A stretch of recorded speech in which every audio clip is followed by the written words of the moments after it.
Biboong.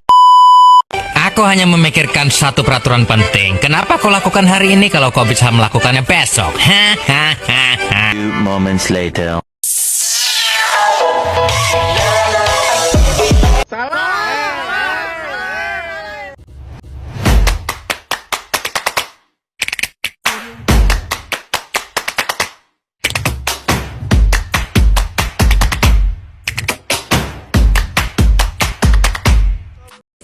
Halo semuanya, perkenalkan nama saya Restiani dari kelas 2A Teknologi Pertambangan dengan NIM 30220250020.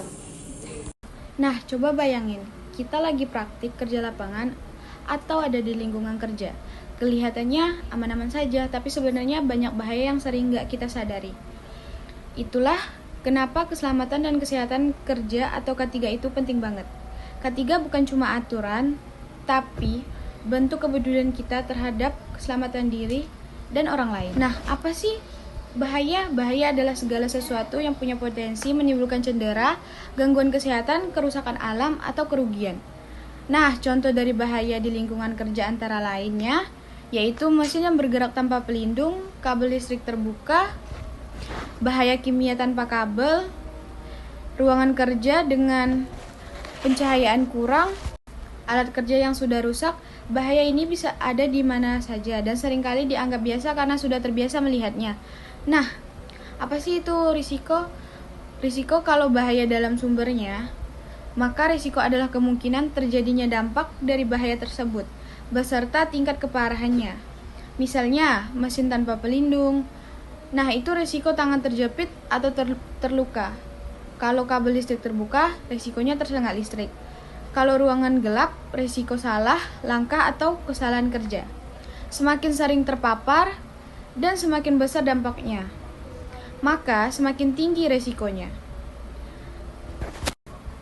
Selanjutnya ada insiden. Insiden adalah kejadian tidak diinginkan yang hampir menyebabkan kecelakaan, tapi belum menimbulkan cedera. Contohnya hampir tersengat listrik, hampir terkena alat kerja, alat jatuh tapi tidak mengenai siapapun. Kalau insiden terus diabaikan, maka lama-lama bisa berubah menjadi kecelakaan kerja. Nah, kecelakaan kerja adalah kejadian yang menyebabkan cedera, gangguan kesehatan, kerusakan alat, atau bahkan korban jiwa. Nah, kita ada di Unsafe Act atau tindakan tidak aman. Unsafe Act adalah tindakan atau perilaku manusia yang tidak sesuai prosedur keselamatan. Contoh Unsafe Act: tidak menggunakan APD, mengoperasikan alat tanpa izin, atau pelatihan bekerja sambil bercanda. Mengabaikan prosedur kerja, terburu-buru dan tidak fokus. Sebagian besar kecelakaan kerja terjadi karena Unsafe Act, bukan karena alatnya, tapi karena manusianya. Terus kita ada unsafe condition, yaitu tindakan tidak aman. Unsafe condition adalah kondisi lingkungan kerja yang berpotensi menimbulkan bahaya.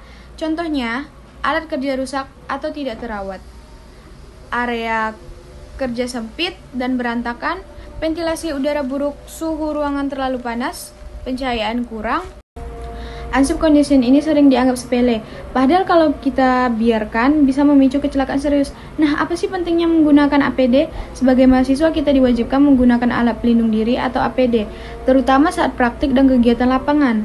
APD meliputi helm keselamatan, masker, sarung tangan, kacamata pelindung, sepatu safety. APD bukan untuk gaya atau formalitas, tapi perlindungan terakhir kita saat bahaya tidak bisa dihindari. Nah, cara pencegahan kecelakaan kerja sebenarnya bisa dicegah dengan mematuhi aturan K3, menghindari Unsafe Act, memperbaiki Unsafe Condition, menggunakan APD dengan benar, meningkatkan kesadaran dan kepedulian terhadap keselamatan. Keselamatan itu tanggung jawab bersama, bukan cuma pengawas atau dosen. Nah, kesimpulannya, bahaya selalu ada di sekitar kita. Kalau kita mengabaikannya, risiko akan meningkat, insiden terjadi, dan kecelakaan pun tidak dapat dihindari. Dengan memahami Unsafe Act, Unsafe Condition, bahaya, risiko, insiden, dan kecelakaan, kita bisa menciptakan lingkungan kerja yang lebih aman. Ingat, lebih baik ribet pakai APD daripada menyesal karena cedera. Keselamatan bukan pilihan, tapi kebutuhan. Terima kasih, semoga bermanfaat. Bye-bye.